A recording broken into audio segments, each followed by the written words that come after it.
This is Identity at the Center. If it has anything to do with IAM, this is the go-to podcast.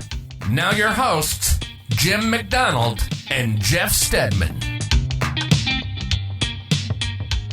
Welcome to the Identity at the Center podcast. I'm Jeff, and that's Jim. Hey, Jim. Hey, Jeff. How are you? Not so bad. Yourself? I'm doing great, man. But I'm wanting, just like I'm sure the rest of the Identity at the Center community is wondering, can we get an update on the Apple Vision Pro? Because for the rest of us regular folk, we can't afford such things. But you, my friend, have one. I do. It arrived yesterday, so I've had it for roughly 24 hours, of which most of it has been either working or sleeping. But I have had a couple of hours now to play around with it, and my wife too, which is a very important part of this. There is a lot to cover here. I don't know if we have time for it, but I will say this. It is very expensive, and it is very impressive. The hard part about it is it's very difficult to demo and share with someone else. It is a very personal device. So anytime, like, my wife and I were trading off last night, kind of showing different things and how it worked, you have to do an eye calibration for the eye tracking. You have to turn off passwords and pins, right, and all that stuff, so you can easily swap heads right there in the mask. So it is very difficult to share with other people, but my gosh, man, this thing is the best AR VR experience I've ever tried, and it's not even close to anything else that I've seen. For me, the killer feature has been actually the MacBook pairing and using it as like a larger screen. So I was actually playing around with it and like trying to edit the podcast on the Apple Pro in like a giant not mirrored, but it's like basically like a virtual display. And it's pretty usable. Definitely first gen. It's heavy. It's expensive. Do I recommend it for most people? No. But it is extremely cool, and I am really excited about where this is going.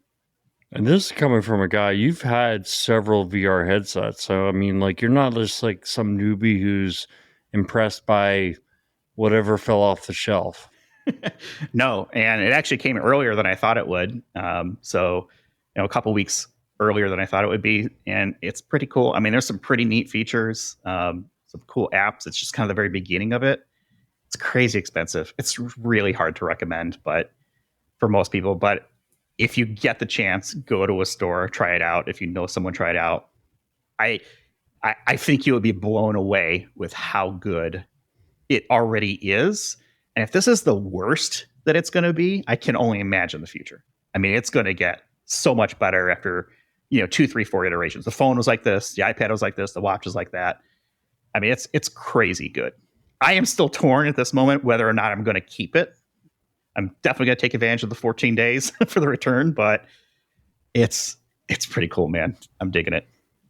So you're so happy, and there's only 2 days after you're crying in your Coke Zero, right? I mean, yeah. Like, you seem pretty recovered over that. Not only did your team that you've always loved lose the Super Bowl, but you went public on the Identity Center podcast and predicted a win and told Todd and me and Steve that we were all wrong, thinking the Chiefs would come back. And I did say the Chiefs would come back because of Patrick Mahomes.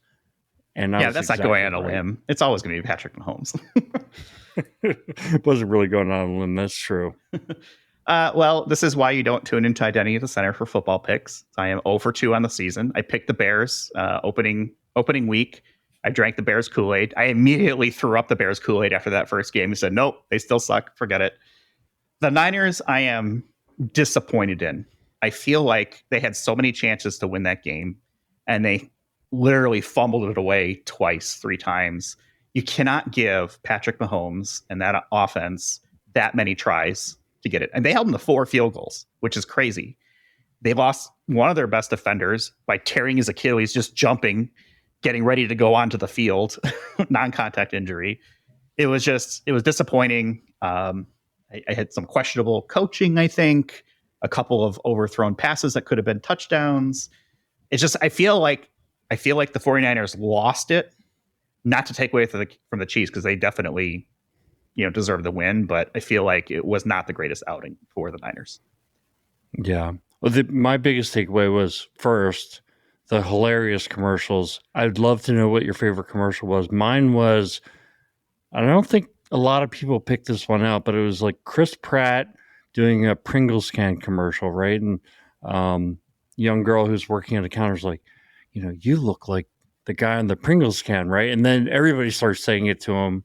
And what I thought was the most hilarious part of the commercial was he does Face ID on his iPhone, but it's pointed at the Pringles can and it lets him in. So I don't know. I for me, I was just cracking up over that. But I also thought to myself, man, Las Vegas is a really cool city. It keeps getting cooler every year. And now they've got that sphere with, it looks like a marble rolling around. I mean, mind-blowing stuff.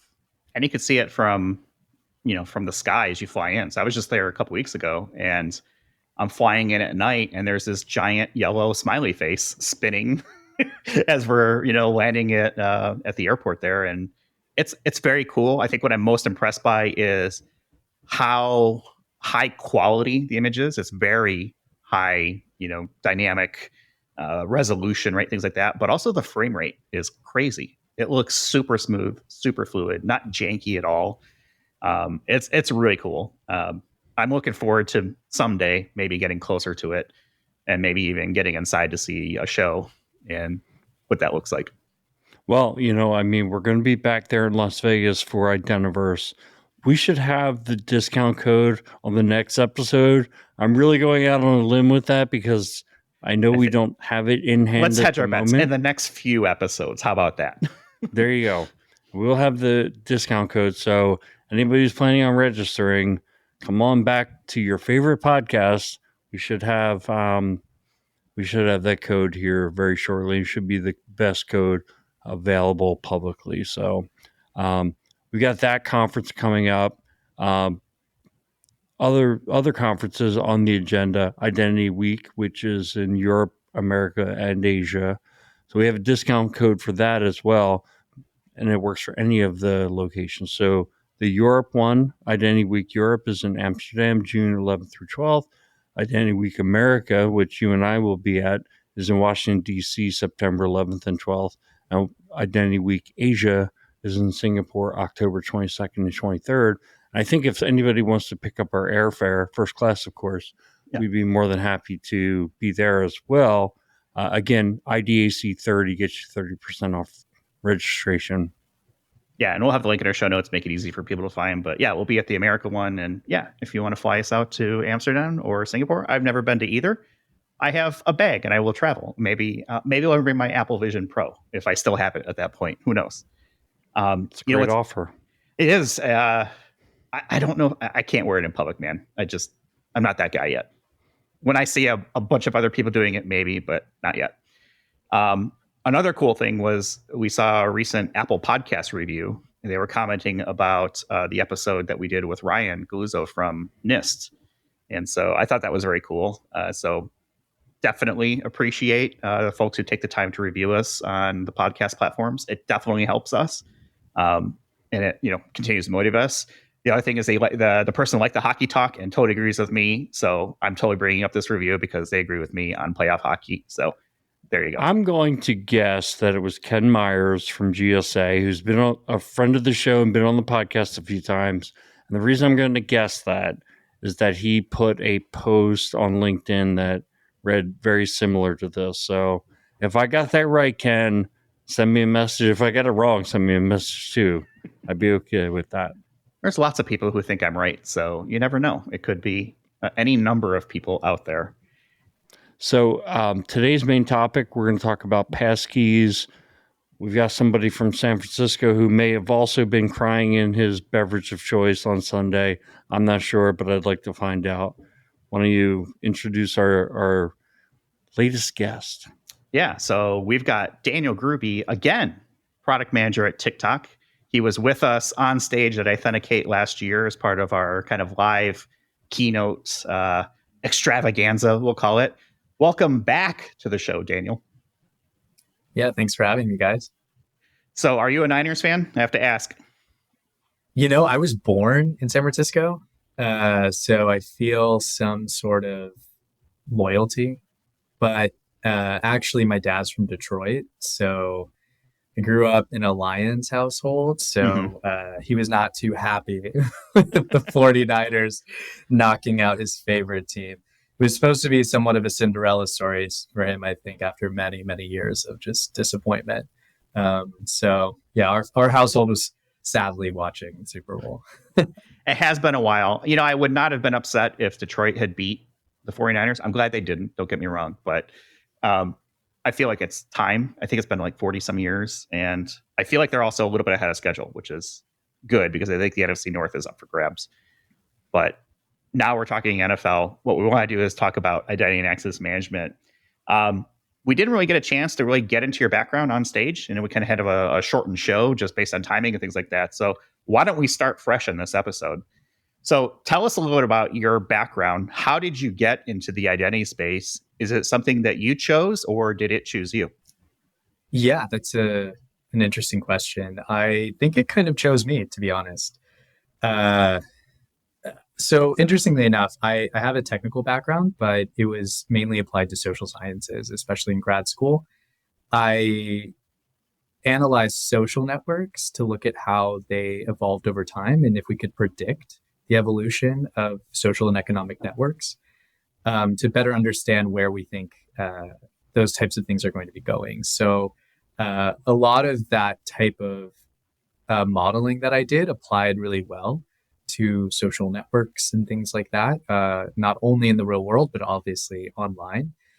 I actually also started my career as a private investigator, which was pretty interesting. I think that this set me up very well for understanding identity. In a way, I got that job just through a few random languages that I speak that can be very useful in private investigations, especially for the people who go into that field and the places that they previously worked at. And so for me, I think it was really interesting because a lot of that job was about taking a ton of information given to you by clients and then having to dissect it, pare it down, and tell a story with it. And for me, it was all about figuring out who are these people, who are these, where are they, what are they doing, why did they do it, understanding identity and then motivation from that, and telling a story. And for me, I think that was very, very interesting. And I did that, in a lot of languages with a lot of people from a lot of countries. It was super cool and really led me nicely into using kind of my technical background, my investigations background into employing this in a more product focused way, where I can actually build things that are, using identity for security and understanding the intersection between the two. And so you work on, I guess I introduced you as a product manager at TikTok. You got to help me understand, what does that even mean? Like, what would you say you do here? Yeah, of course. I think being a product manager at TikTok is similar to being a product manager at most tech companies, right? What you're doing is identifying opportunities for the space that you work in. I primarily work in security, identity, access management. And so essentially figuring out where are opportunities using, certain data or user research that you can get from interviews, things like that. And then building features that will help users based on the needs that you've identified. And, writing those documents, working with engineers, designers, things like that to build these things, testing them, understanding if they work, and then launching them on your app so they can be used by people worldwide. So everything you see on your TikTok app is built by some team, who's trying to understand if this is something our users would like to use. The constant, march of progress, right? And how to improve things. I think most people are probably familiar with what TikTok is. If you're not, I guess just get out from under the rock, right, and go online. What is a feature that you think is underutilized when it comes to TikTok? Something maybe that you like to use and maybe not needs more commercial promotion, right, or something like that. So for me, one of my favorite features at TikTok that I use a lot, I would say, is the collections feature. So I find myself, I love using TikTok and the For You page and stuff. I feel like I always get entertaining content. I especially love it for recipes. to be honest. So for me, I love cooking, and I kind of, use a lot of the recipes I see in my For You page and try to copy them at home. But collections is something I use to put them all together essentially, and after I bookmark them. So bookmarks can kind of get, there's a lot of them, things like that. This just helps me to kind of organize them and then share them with people as well, which is cool. And I don't know how many people are using it, but I find it very useful for me and kind of how I use the app. Seems kind of like a new spin on like the bookmark, right? I think everybody's familiar with like the bookmark in a browser. It's like, hey, how do we pull this collection? I mean, clever name, by the way. Right? Yeah. Building on the library theme. Yeah. I would imagine that your role has a lot of interaction with sort of that growth and that user experience that happens there.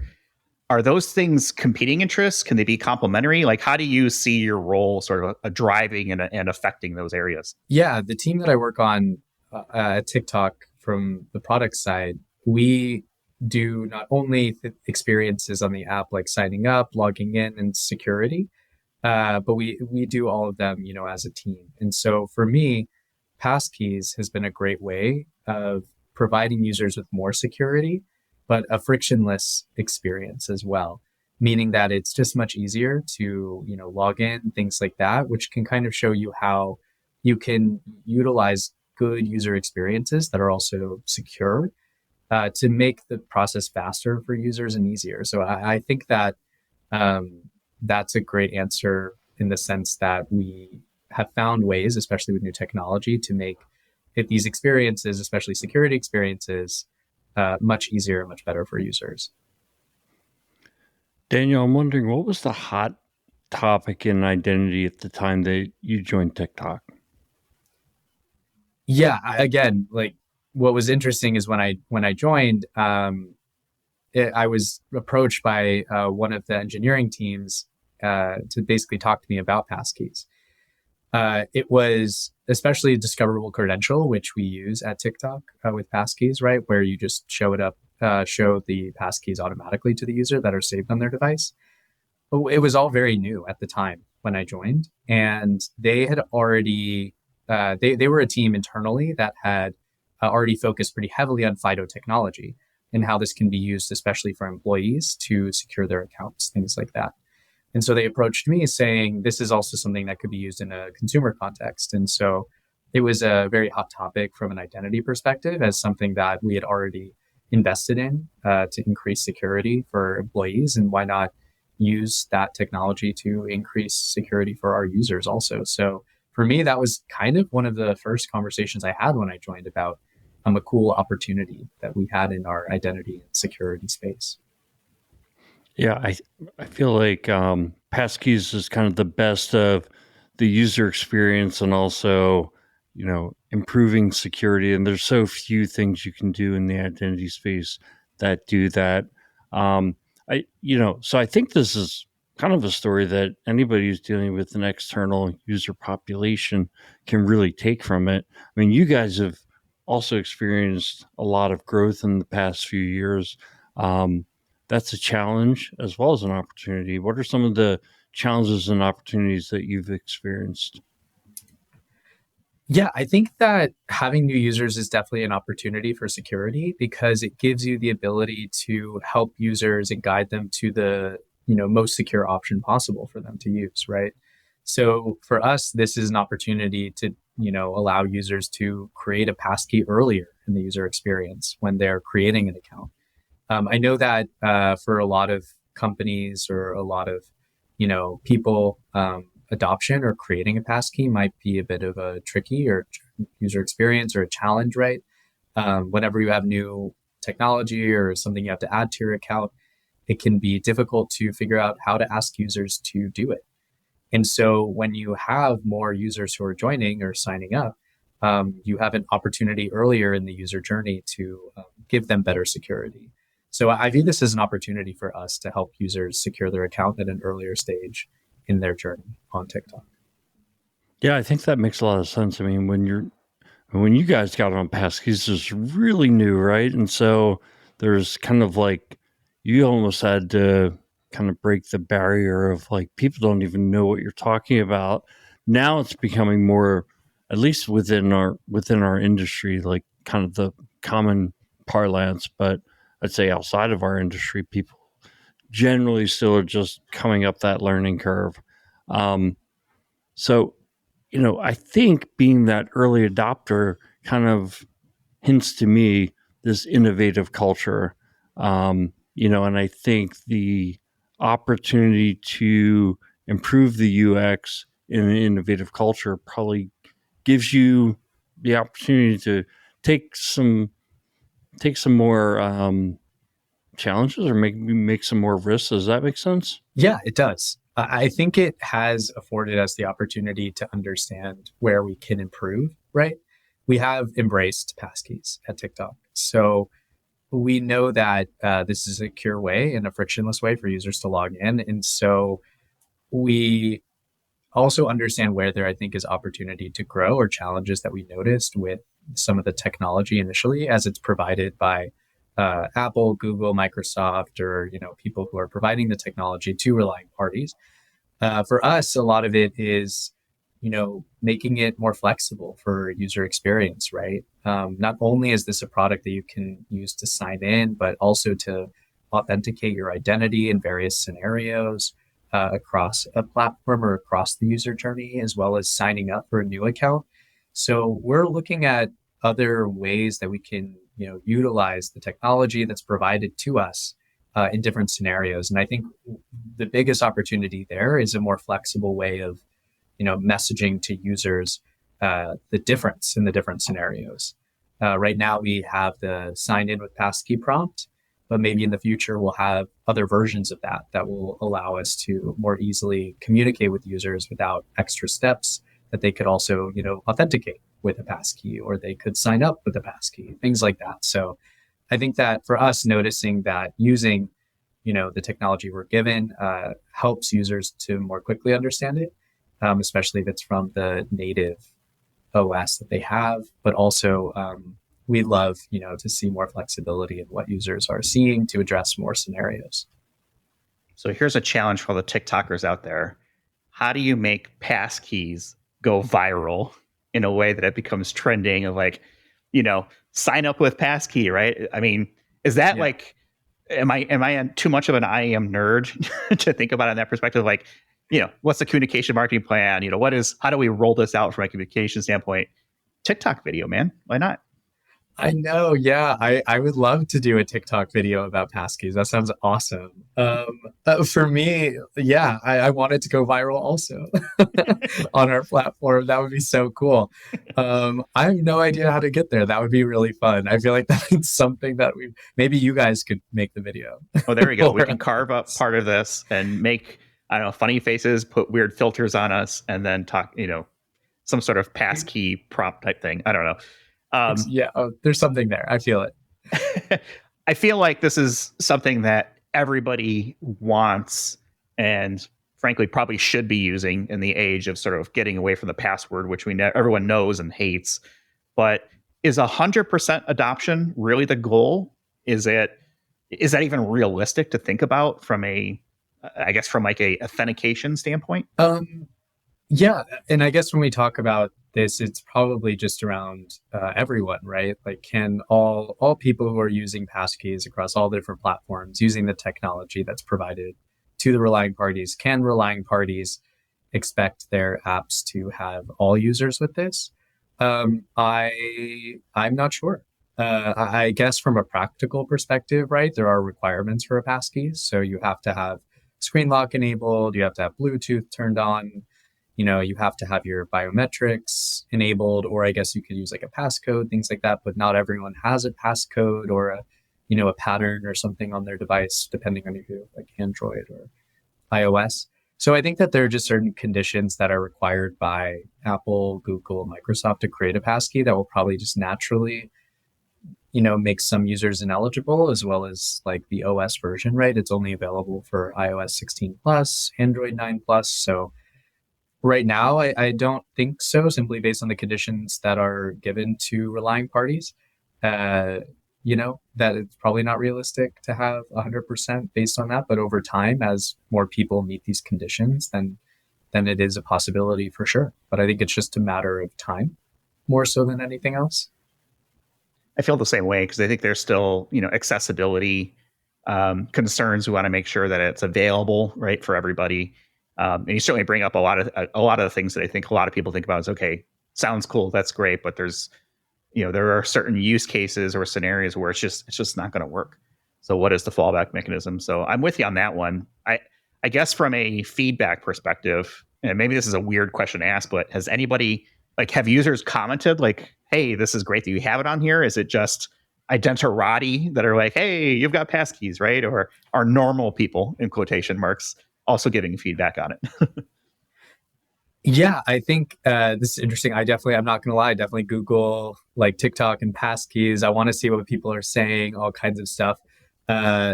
Based on just what I've seen, it seems like we've gotten positive reception, which is great.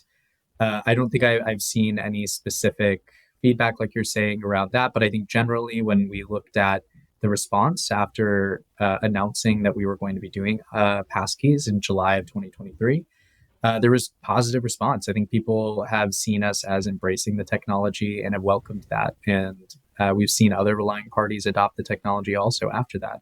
And even before, obviously, we weren't the only ones at the time. So I think that generally, yeah, we're seeing a positive response for this. We know users are using it. So I think that indicates to us that people like it. Yeah, one of the things we like to do on the podcast, Daniel, is make sure that we don't lose people, right? And we're talking about Passkeys and we're halfway through the episode, but I think it's important to maybe level set on what Passkeys are. Obviously, I think, well, let me ask the question. Passkeys replace passwords. I think that's the intention, right? To create a passwordless experience for users. So it's, to me, this is my own, thought, but that was the naming convention, right? Instead of a password, it's a passkey. I think the naming even sounds like it was intended to replace a password. So yeah, it feels intentional from the way that it's been branded as a product. What does a normal end user have to do to start using Passkeys? Is there any kind of like special science that they have to do? You mean just in general? Not really. We talked about like their eligibility conditions, but for the most part, you just have to create it. Right now, it looks like most apps are using Passkeys just to log in for users. So you would just create the passkey so that you can log back into your account. I haven't seen anyone, removing passwords or anything like that. So I guess if we're talking about creating a passwordless experience, that's still something in the future for Passkeys and relying parties, especially as passwords seem to be, they've been around a long time. It's always hard to get rid of something that's like old reliable. So I think that, I think that's probably what I've seen is just the login scenario being tackled primarily by all the relying parties adopting Passkeys right now. So it seems like that's kind of where we are at this stage. Now, if I'm a practitioner, I'm thinking, okay, maybe Passkeys would be the right thing to provide to my users, right? Maybe we're looking at multi-factor authentication, which seems like a baby step in the right direction when Passkeys are out there as an option. But I'm not sure about how much money I'd need to spend. From your standpoint, did you need to invest money into hardware or additional software in order to make this work? Yeah, that's a great question. So as I talked about before, I think there was actually a team that's dedicated to exploring, developing, understanding phytotechnology that we have at TikTok. And so they had actually already created an SDK to be used in the enterprise scenario, to create passkeys, things like that.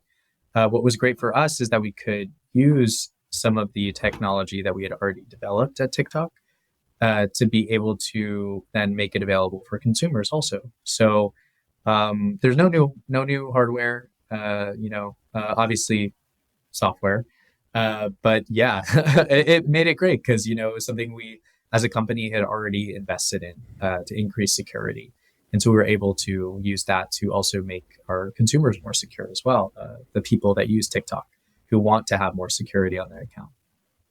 Yeah, if I'm thinking about rolling this out, I mean, do I have to do all big bang for all of my users at once, or can I pilot it? I've been trying to get an idea of like how big is the rollout?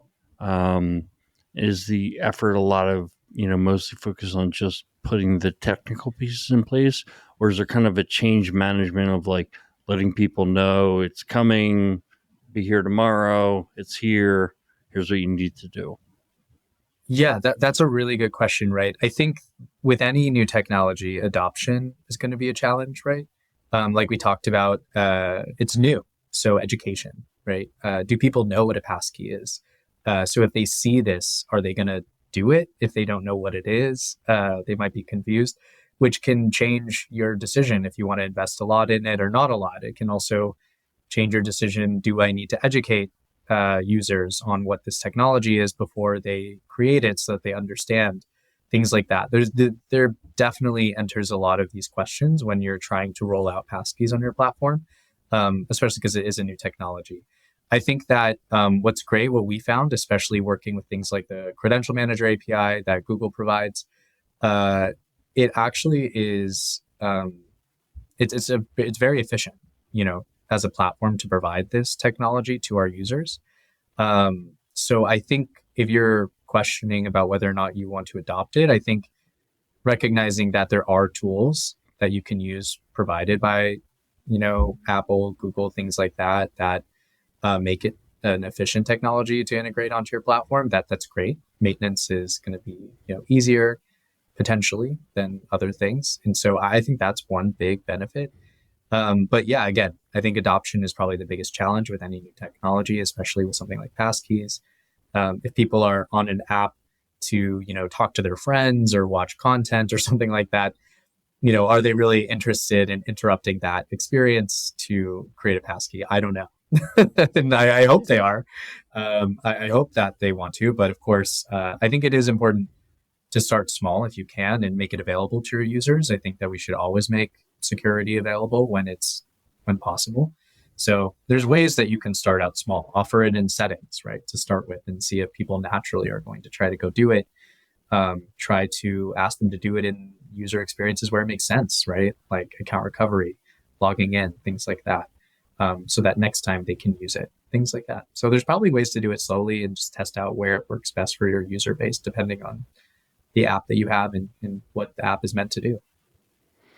Yeah, one of the things, so Jeff mentioned we met at the Authenticate conference, and I was thinking one of the things that I think has made this so possible and so successful is what the FIDO Alliance has done with Passkeys overall. And I'll tell you, we were at Identiverse, and like the amount of universal appreciation, acceptance for FIDO2 and Passkeys, it's really like nothing I've ever seen. There's always seems to be, maybe not polarization, but there seems to be, some percentage of people who think, okay, that's not good.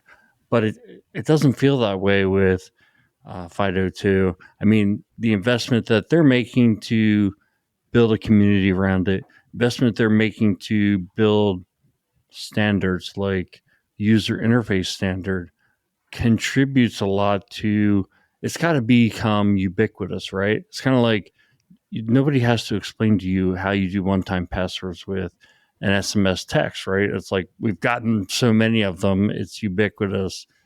Passkeys has to get like that to get to kind of the adoption level where it belongs. But maybe you could talk about your interfacing with the FIDO Alliance in terms of how they've supported the community at large and you. Yeah, the FIDO Alliance has been,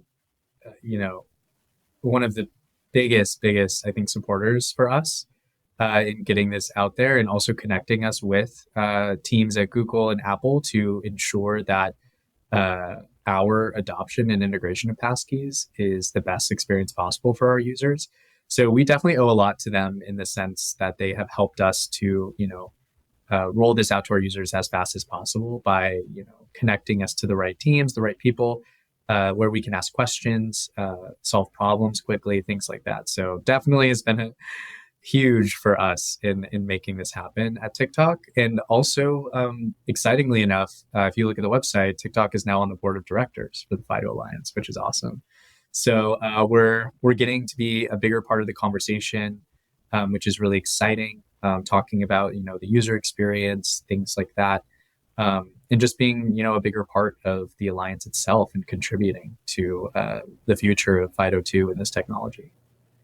And they have great documentation too on the website with the user guides and sort of not deployment guides, but implementation and kind of things like that. I know that our friend Andrew Shikiar, who's over there, spent a lot of time getting it up and running, and I think it definitely shows. I think it's top of class, first class, whatever you want to call it, right? But from a documentation standpoint, that put it right up there with what I've seen from other organizations. So definitely, I would imagine probably pretty helpful to have something like that to fall back on. So, okay, well, how does this work? But then also like the big brains that you're all also interfacing with, like, how do we challenge, how do we satisfy this use case or whatever this challenge may be? Can I talk a little bit about the security side of things? Because I feel like this is an area that, we want to make sure that people are secure. They're using these things. Passkeys is a big step towards that for sure. I'm totally on record as being a big fan of AI. I'm a fan of it. I am not afraid to admit that I subscribe to a couple of very specific AI services, right? And I'm exploring and testing with it. One of the things that I've kind of tested with is this idea of impersonation. And at some point, I feel like I'm going to be at the stage where I can actually do an entire Identity Center podcast with all the voice samples that Jim and I have put together over the years. And I wonder if anyone would notice.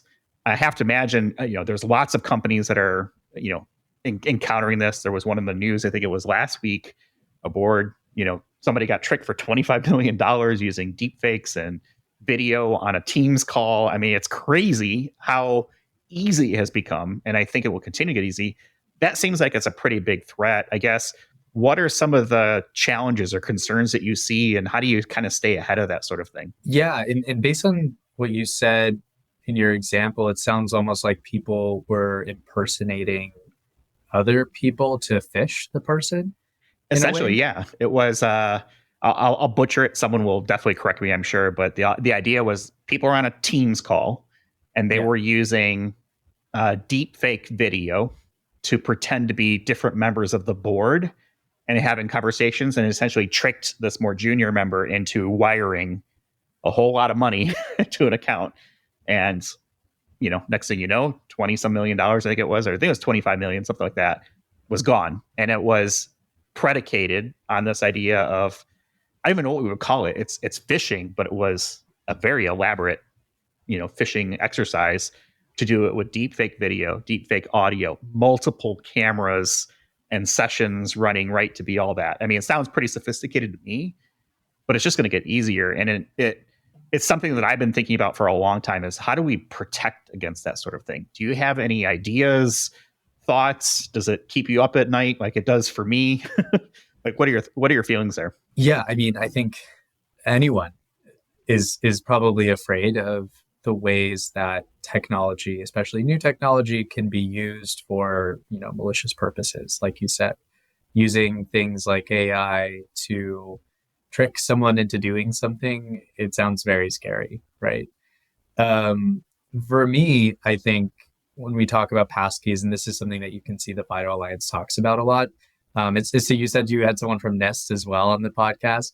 I think the reason why people endorse passkeys so much is because it is phishing resistant, right? It's been cited in, the White House memorandums, NIST, like a lot of organizations at the governmental level have endorsed it for this precise reason. And so I think that passkeys is a great way to provide more security to users in these scenarios where there might be some malicious use of new technology to try to get people to do things that they probably shouldn't do. And so I think that there are new, like you said, not only maybe are there new technologies that can be used for bad purposes, but new technologies that can be used for good purposes. And so what's great is I think that we are focusing on giving people the defenses that they need to protect against this. Yeah, and I looked it up. It was 25 million deepfake with the chief financial officer. And I feel like if there was a phishing resistant mechanism, right? I say that's fine, right? Let the person initiate the transaction. But if the CFO had to use a phishing resistant mechanism to have the transaction go forward, it would have gotten stopped at that point, or at least the chances of it progressing would have been lower, it seems like. Yeah, it definitely seems like it would have been more complicated. I know that at Authenticate, there was a presentation that demonstrated this kind of scenario, right? And I remember the woman who presented it was showing how you could fake someone's voice and, get the code from someone, things like that, showing how even if we think sending text messages or OTP codes to your email, is a good way of, authenticating identity, that there are other things that someone might do if they have enough motivation to get that information from someone. And she showed in her video how she did that, which was, I thought, really interesting and kind of what you're talking about here, I think, and how Passkeys or other phishing resistant technology can help to prevent that, and how it would have stopped her in that, fictitious scenario. So we've had a pretty exciting conversation. I'm glad we're able to reconnect after our Authenticate show and kind of bring you back and have a little more, deeper conversation into it. I want to end the show on a lighter note, as we normally do. And we're all travelers. So I came up with the ultimate question that is going to cause controversy upon controversy. Window seat or aisle seat? Which do you take on a plane? Yeah, definitely controversial for me because I have, I think, the minority opinion here. I'm an aisle seat person, which I think people are really against. But this is only because... Okay, yeah, defend yourself here. Yeah. Okay, let me defend myself. Okay, so maybe on like a long haul flight, I'll choose like a window seat, right? Because I want to sleep. But I'm so bad at sleeping on flights, like unimaginably bad. I went to Tokyo in December. And I'm not going to lie to you, I played my Switch the entire time on that flight. What Embarrassing. That's like Zelda? 10 hours. Zelda. Yeah, exactly. Yeah, okay. I was playing Tears of the Kingdom. Yeah. I love Zelda more than anything. It's just so fun to just run around. Like I'm just looking at things. I'm not even playing the game. I'm on a safari. So, but I don't know. I like the aisle because I like to have control in this situation. And I like to be able to choose when I get up and like go to the bathroom, things like that, blah, blah, blah. I'm the gatekeeper of the bathroom for my row. I'm the leader of the row, so I want to assume get that past you. Yeah, exactly. Yeah, you have to pay the toll to get through, Show me your TikTok account. Do you have Passkeys enabled? Okay, you can pass. Exactly. This is our adoption strategy. No, I'm just kidding. But yeah, I don't know. I feel like that's a controversial opinion. But This is me. definitely. Jim, Yeah. what's your controversial stance on this? I think I know what yours is, but I'm unapologetically aisle seat. And I kind of have wide shoulders. I'm not saying that in a bragging way, but I kind of have to lean out of the aisle. If I'm in a window seat, I'm very cramped. What I think is controversial is if you were to say middle seat. And I've actually met someone who said, I like the middle seat.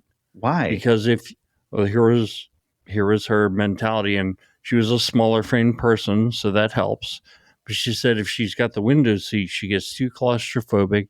She feels like she's trapped because there's two people keeping her penned in. But on the aisle seat, I run into this. I've been kind of a road warrior for a long time. Is if you're hanging out into the aisle, it seems like the flight attendants like ramming the beverage cart into your shoulder, and it's like I'm not hanging out because I'm a bad person. I'm hanging out to give the person next to me some extra room. You're So supposed to please say don't you're do that hanging to out me. because you're so swole and jacked. You don't fit into your one seat. Yeah. What was the Super Bowl commercial with Arnold Schwarzenegger? Neighbor. Neva. Hey, neighbor, don't run that luggage cart into me. Yeah, that wasn't funny. Anyway, I'm going to isolate that and use that for something. yeah, go. Make it a for song. Make it a viral. There we go. TikTok We just song. went viral. Yeah, Yeah. that's So our Passkey video. We've just made it. My only exception, I'm taking way too long to answer this question, but my only exception would be that if I have like a super early morning flight, I do like the window seat because then I'll put my head against the side of the plane and kind of sleep. What about you, Jeff? I used to be aisle and now I'm window, but I don't care so much. So what's the most important for me is to have under seat storage, because I always like to have my bag near me. I generally do not check any baggage, so I'm usually on carry-on only. Like everybody, I've talked about it, right? I like one bag travel as much as I can, have stuff underneath me and have to worry about overhead space and just kind of go. But I'm pretty similar to you. I am a terrible sleeper on flyers. Can't talk today. On planes. And I'm getting better at it, but I still have challenge trying to like do a long haul sleep flight. Even if it's like a lie flat sleeper, it's not happening for me. So I'm the same way. I will either be playing a game, watching movies, doing whatever it may be, right, to kill the time. But I am window now, purely for the fact, for the most part, is when you're boarding the plane, everyone is banging into you in the aisle, in the aisle, in the aisle. Every time someone comes and goes, they're getting you. I'm actually the opposite of you, Daniel, though. So for most flights, I'll be window, but for a long haul, I actually prefer the aisle because I want to have more direct access to getting up, go to the bathroom, stretch legs, whatever it might be. So I'm kind of a little flip-flop there. And I'm sure, there are strong opinions either way, but that's kind of my take on it. Is what's most important for me is under seat storage. Generally speaking, the window seat has pretty consistent under seat space. Sometimes you get those really lame aisle seats that have like the power box or whatever, like sticking halfway in and you can't get your bag even under there. I hate that. So it's generally safer for me to pick a window seat. That's a hill I'll die on, and I'll fight anyone who wants to come at me at that. All right. I think that's probably a good way where we can leave it for this week. Daniel, thank you so much for taking the time again to be with us. Hopefully we'll see you at a conference in the future. Maybe Identiverse, maybe Authenticate, maybe Identity Week America. We've got discount codes galore, so hopefully take advantage of that. But yeah, appreciate you taking the time. Yeah, thank you. Yeah. We'll go ahead and wrap it there for this week. We're on the web, idacpodcast.com. We're on Twitter or X or whatever it's called by the time you listen to this, at IDAC Podcast. We're on Mastodon at IDAC Podcast at infosec.exchange. Connect with us on LinkedIn. I'll have a link to Daniel's LinkedIn profile if you want to ask him questions maybe about his passkey experience, or, in a polite and nice way, disagree or agree on the aisle or window seat choice. And I'll have links in our show notes as well for all the discount stuff that we mentioned for the conferences. And obviously you can connect with Jim and I. We love it when you hear from folks. It's great when people leave reviews. So whoever left that review, talking about how great the show was, and especially for agreeing with me on the hockey talk, 100% gold star for that person. And keep those reviews coming. So we'll leave it there. Thanks everyone for listening, and we'll talk with everyone in the next one. You've been listening to Identity at the Center. We hope you've enjoyed the show. Make sure to like, rate, and review. And we'll be back soon. But in the meantime, hit the website at identityatthecenter.com and find us on Twitter at IDAC Podcast. See you next time on Identity at the Center.